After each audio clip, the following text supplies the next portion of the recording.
If you crave both wealth and endless happiness, there's one crucial lesson you must ingrain into every fiber of your being. Work on yourself far harder than you work at your job. I've seen it firsthand.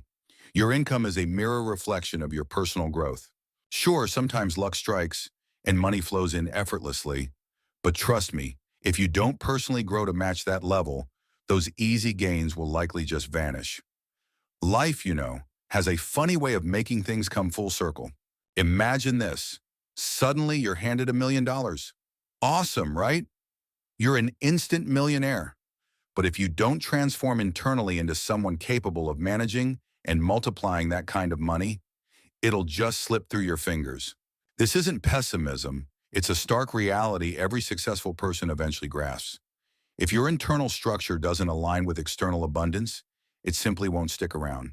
As someone wise once said, if you gather all the money in the world and divide it equally among everyone, it would soon find its way back into the same pockets.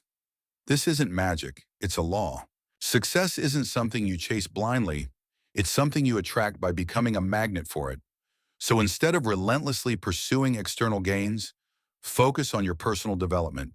True, profound happiness isn't about what you acquire, it's about who you become in the process. It's that deep sense of self-worth and inner strength that no amount of money can buy. If you feel this inner fire, this excitement and readiness to change, let me share 3 steps that can absolutely flip your entire life upside down. Your personality, your lifestyle, everything. First, to change anything in your life, you need ideas. Believe me, there isn't a problem out there that a brilliant idea can't solve. My mentor, the great Mr. Schuff, once opened my eyes.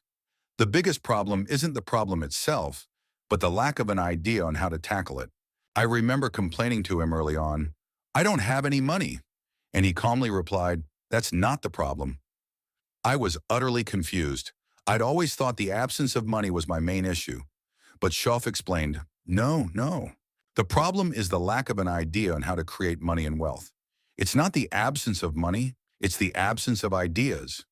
So if you have ideas, you can change absolutely anything. To get these ideas, you need to continuously learn and explore. Want to be successful? Study success stories. Want to be happy? Dive into the secrets of happiness. Want to be wealthy? Learn how people built wealth. Don't leave it to chance. Turn it into a thrilling, ongoing investigation. Some people just drift through life, fingers crossed, hoping things will just work themselves out. But that's not how it goes. You need to actively study things that can radically transform your economic, social, spiritual, and personal life.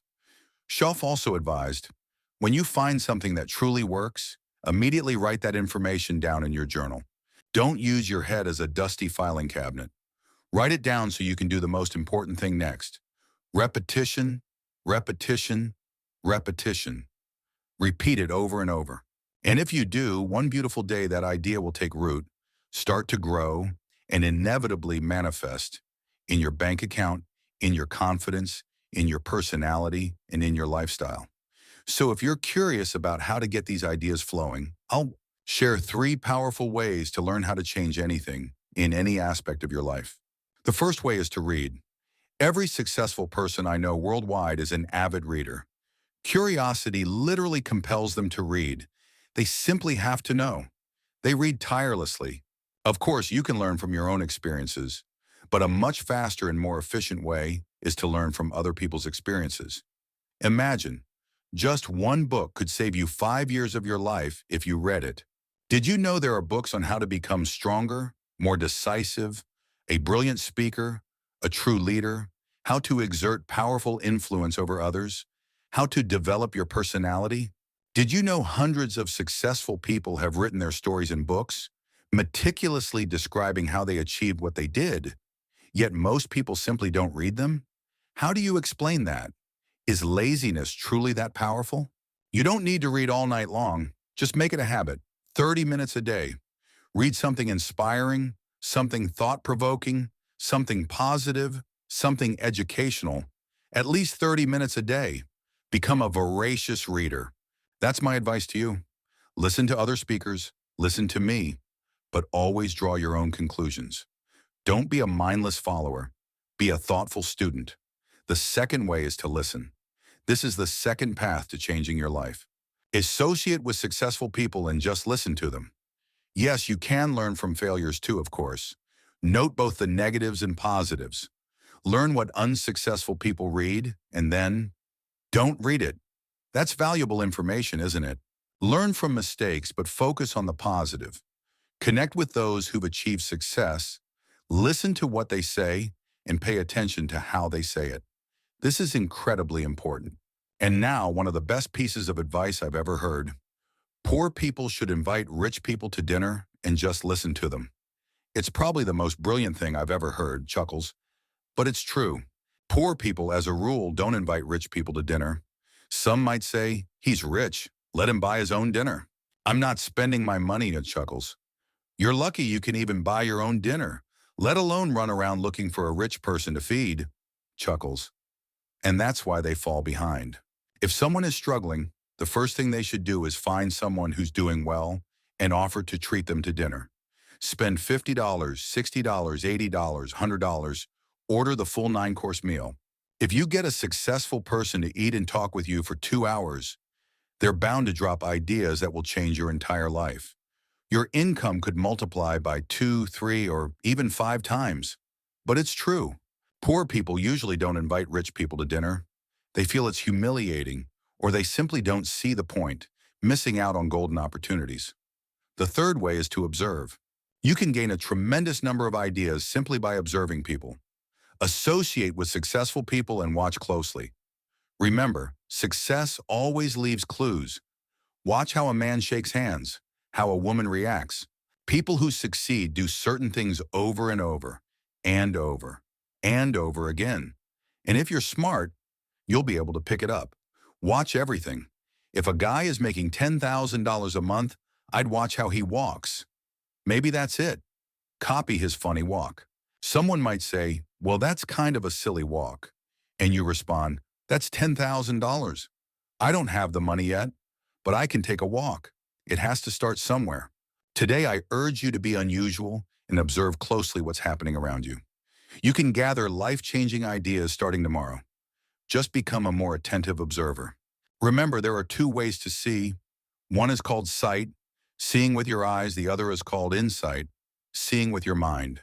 Seeing with your eyes, you'll see things. Seeing with your mind, you'll see answers. Make your eyes and mind work in tandem. And the best advice for developing sight and insight is to be observant, be attentive, miss nothing. Wherever you are, be brilliant there. We've lingered a bit on the first point about personal development, learning how things work, but it's crucial to learn, and I've given you 3 ways to do it now. So step 1 was, learn how things work. And here's step 2, get to work. If there's one thing that can bring genuine joy, it's the realization of your ability to make yourself do what's necessary. What could you make yourself do, starting tomorrow, to change everything? Unknown. That's the exciting part. Any day, you can radically shift the direction of your life. And here's the key to discipline. Start small, get enthusiastic about the small things, and commit to them, because they lead to bigger things. You won't be able to handle life's big challenges until you've tackled the small ones. Make a list of everything you can do, commit to it, discipline yourself for the results, for the muscle and the practice, so that when life throws you significant tests, you're ready, you have the muscle. But if you don't handle the small things, you won't be able to handle the big ones. Life is like a gym. You can't immediately lift a 100-kilo barbell if you haven't mastered 20 kilos. Here's another crucial aspect of life change: self-motivation. That's the key phrase. I don't know why we call it self-motivation. It's actually the only kind of motivation there is. You have to motivate yourself. And you don't want to hand over your self-motivation to someone else and let them motivate you. Sometimes someone says, man, if only someone would just come and pump me up. But what if they don't show up, right? You see, you need to come up with a better plan for your life. Relying on external motivation is a dead end. Now you need to take action based on what you've learned. Don't let your learning lead only to knowledge, or you'll become a fool, smart but ineffective. Let your learning lead to action and then you can become wealthy. And I understand that there are many kinds of wealth, not just money. Money is one of the least valuable things. I know some people with immense money who are truly miserable because they lack health, genuine relationships, or inner peace. And now the third step in personal development, and we'll wrap up this topic. Step number 3, it's just a small caution, and throughout life, we all need little warnings. It simply says, don't try to beat the system, learn how it works. Work hard at it, but don't try to cheat. Some people learn just enough to start cutting corners, simplifying, looking for shortcuts and cheap answers. Please don't fall for that temptation. You'll end up with a cheap life. If you try to cut corners, you're cutting them on yourself, depriving yourself of deep satisfaction and lasting results. Figure out how it works best and do it that way. Do it properly. Even if it takes a little longer, do everything with integrity. Don't compromise on what's right, because true value lies in how you achieve your goals, not just the goals themselves. So if I were talking to you one-on-one tonight, just you and me, I think my personal advice would be this. In this year, 2025, get to your true self and unleash even more of those amazing human gifts that lie dormant within you. They're there, waiting to be used, and then change anything you want to change. And I urge you to do it because you can change. You see, after tonight, you never have to be the same person again, unless you choose to be. What are you going to do starting tomorrow to change the direction of your life? Great question. What are you going to do tomorrow to make a difference? And now look, if you don't do something, starting tomorrow, that changes things, guess what? Everything will stay exactly the same. And that way, you can easily predict what the next 5 years will be like. Just look at the last 5 years, because the next 5 years will be just like the last 5 unless you change everything tomorrow. Or change a little, or change something, or don't change at all. It's your choice. You can do whatever you want. But how wonderful it is to realize that any day you want, you can change your entire life. Don't wait for a Monday, a new year, or a sign from above. Start right now with a small but conscious step.